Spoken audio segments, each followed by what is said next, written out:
Our top story. The Russians are in retreat and the Ukrainians are moving in, reclaiming land which was once theirs. But Ukrainian soldiers are taking every step with a lot of caution.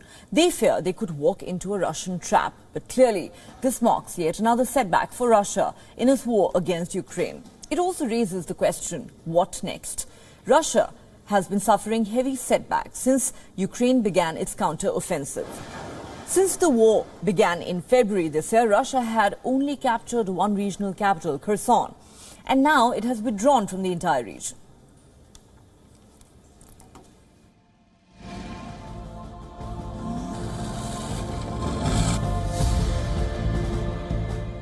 The transfer of Russian troop units to the left bank of the Dnipro River was completed at 5 a.m. Moscow time today.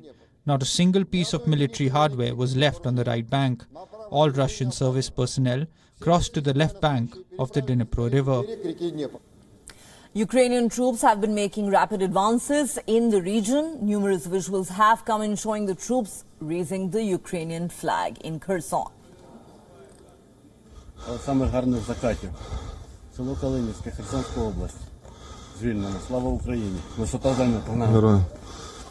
As you can see in these visuals, on Friday, the Ukrainian soldiers were seen raising their flag in the city of Kherson. Residents of the city were seen hugging the Ukrainian soldiers. Chants of glory to Ukraine rang out from Kherson's Freedom Square. A lawmaker from the city spoke about what lay ahead.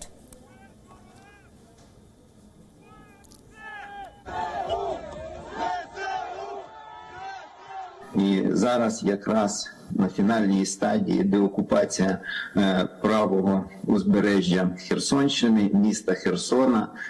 Ще багато роботи, звичайно, по зачистці міста, по якраз розмінуванню міста, тому що ми розуміємо, що окупант, відходячи напередодні, до речі, вони підривали і Херсонську ТЕЦ, і розподільчу станцію обленерго, і біля вежі, телевізійної вежі, вони зруйнували фактично електронну частину.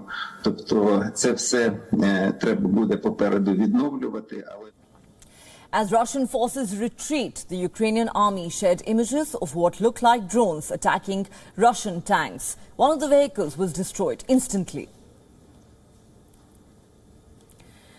Ukraine's military also shared some footage which shows heavy artillery fire. The video showed multiple rockets being fired in tandem. WION cannot independently verify the veracity of these images.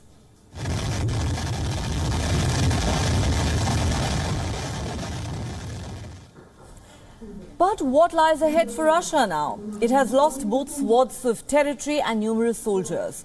There were visuals of some fallen pro-Russia soldiers from the Luhansk region being buried on Friday.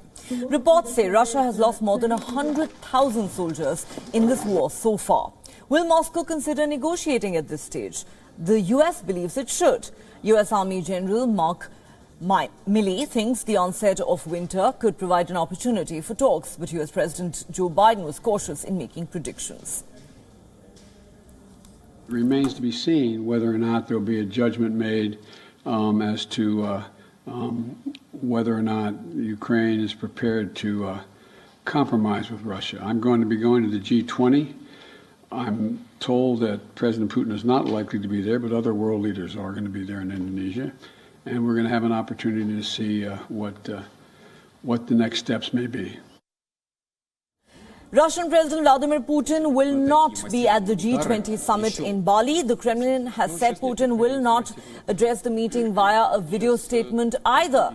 And it is unlikely that any further steps will be decided in his absence.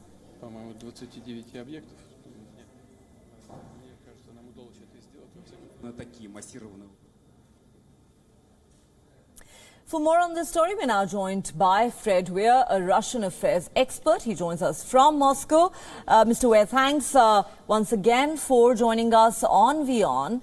Now, do you believe that at this stage, many of Moscow's plans have actually gone haywire in Ukraine?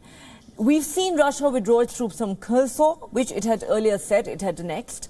Are we likely to see any attempts being made by the two sides to return to the path of dialogue? President Biden, of course, says the time has come for Putin to resume peace talks. I don't think that any negotiations are imminent. There is no doubt that the Russian retreat from Kherson is a huge psychological victory for Ukraine. And it's a logistical victory. They've retaken an important swath of territory, but there is no evidence that they have defeated the Russian army. The Russians clearly withdrew in good order to the other bank of the Dnieper River, and they mean to continue the war. What is clearly on display here is that the Russians had no clear strategy, war-fighting plan from the very outset. They keep changing it. They don't know what they want to do. They have avoided defeat. Clearly, there's no sign of masses of prisoners or battlefields covered with Russian dead. There, they withdrew from Kherson. But what are they to do next? This remains to be seen, because Russia has great forces at its disposal, and they're going to be buttressed enormously by the newly mobilized troops coming on stream. But what is the Russian war-fighting plan? Mm-hmm. And it seems to me there is no doubt that they intend to go on fighting. And that's depressing, and it's kind of sad. Mm-hmm. But I don't think there is any grounds for compromise or hope for a negotiated solution at this point. No hope for a negotiated settlement at this point. The war will go on. Now, according to some estimates, Russia has lost more than 100,000 soldiers in this war. Remember, President Putin had said it would all be over in 3 days. This war has now gone on for more than 9 months. But let me ask you this. Putin has decided to skip the G20 summit. The Kremlin says he has a very busy schedule. What message do you think he's trying to send out to Western leaders by not even addressing them via a video statement?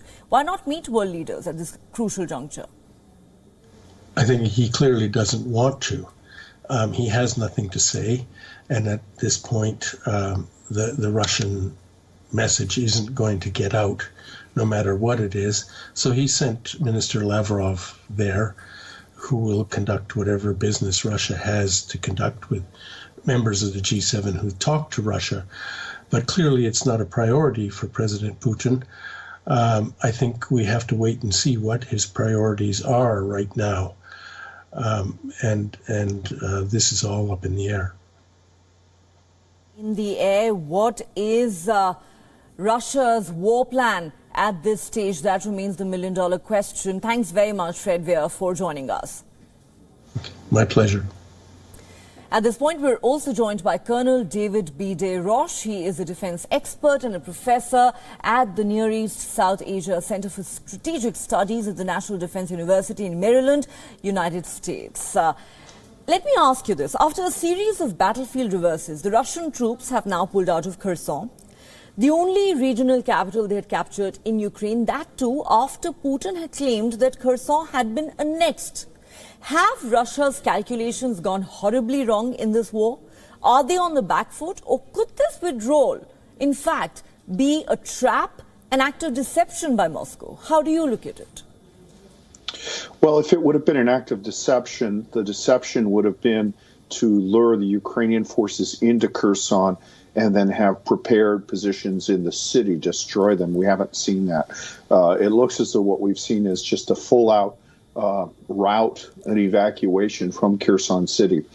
So I don't think there's a trap. I think this was, a battlefield defeat that led to a withdrawal from the battlefield. As to the question of has the Russian strategy gone bad? Yeah, it's apparent that the Russian strategy was based on a false assumption.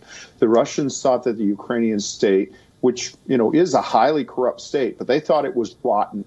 And they thought that all they had to do was show up and press against it, and the edifice of the Ukrainian state would collapse, and they would be welcomed as sort of a superior governing body, and they'd be able to, install their own regime, pretty much as they did in Crimea in 2014. By the third day, when it was apparent that, no, they were fighting an actual population that was not welcoming them, at that point, the Russian calculations showed that their entire strategy was flawed, and Russia's been on the back foot ever since, so roughly since March. All right. So this is not an act of deception, according to you. Clearly, Russia, you believe, is on the back foot. Now, Colonel Roche, let me ask you this. First, we were told Putin would not attend the G20 summit in Bali. Now we're told he won't even address the gathering via a video statement, as his schedule is very busy. Why do you believe Putin has decided to skip the summit? Is it because he's feeling the heat and is internationally isolated? Also, is dialogue an option at all at this stage? Our previous guest in Moscow seems to think negotiations are not going to happen. Yeah, I agree that negotiations are not going to happen. I think that the reason why Putin skipped the summit is because if he announced he was going to attend, the G20 would get together and say, no, you're not. We'll have to expel you. So I think that if Putin wanted to attend or even address the summit, I think the other members of the G20 would say, I'm sorry, but your behavior does not allow you to participate in this body. So I think he decided to withdraw from a club rather than suffer the humiliation of being publicly expelled from it. I think that's as simple as it is. Putin is an international pariah, and he knows it. And I don't think he's going to be at any other international organization except for those that he controls, like the Shanghai Cooperation Organization. All right, very interesting. You're saying Putin knows he is an international pariah. And yes, there was Western pressure on Indonesia to, in a sense, disinvite Putin to the summit. But the government of Indonesia had said it wasn't really up to them. But in a sense, Putin read the room before he could actually be there. On that note, I don't think it was Indonesia's decision. I think it was the overall membership of the G20. Yeah. All right, that's a point well taken. We'll have to wait and see how this war pans out in the days and weeks ahead. At the moment, it seems both sides are still digging their heels in. Nobody is talking about returning to the negotiating table. Colonel Roche, thank you so much for talking to me. Thank you.